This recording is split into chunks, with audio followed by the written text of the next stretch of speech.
At 8 p.m. this Tuesday night, Sky News Australia is premiering the fascinating documentary What Really Happened in Wuhan, The Next Chapter, which is the next phase of Sharri Markson's in-depth reporting into the origins of the COVID-19 pandemic and high-level cover-ups.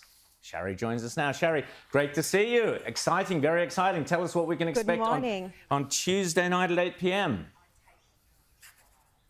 Look, the first documentary was 2 years ago. As you remember, we had Donald Trump, Secretary Mike Pompeo and John Ratcliffe, who headed up the intelligence agencies in that documentary. This one takes the investigation even further.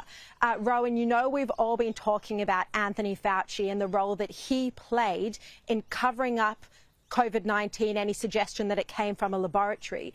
Well, I've got someone from his inner circle, someone who was actually technically Fauci's superior, facing the cameras for the very first time. It's his first ever television interview.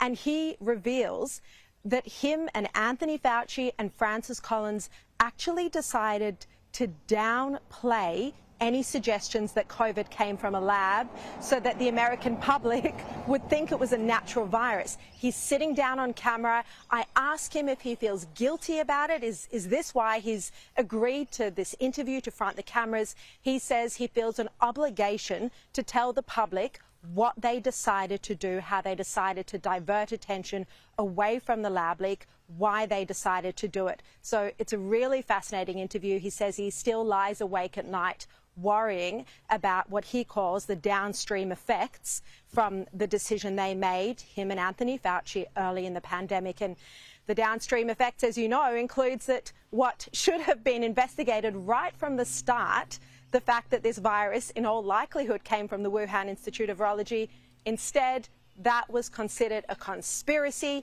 Anyone who spoke about it was labelled a conspiracy theorist and it was censored by tech giants. Sharri, fantastic. So last year's conspiracy theory becomes this year's fact. That's always the way. Fantastic work, Sharri. We'll be watching Tuesday night, 8 p.m. Brilliant work there. Can't wait to see it. And lots there to be exposed by Sharri Markson. Tuesday night, 8 to 8:30 p.m. What really happened in Wuhan, the next chapter. Brilliant.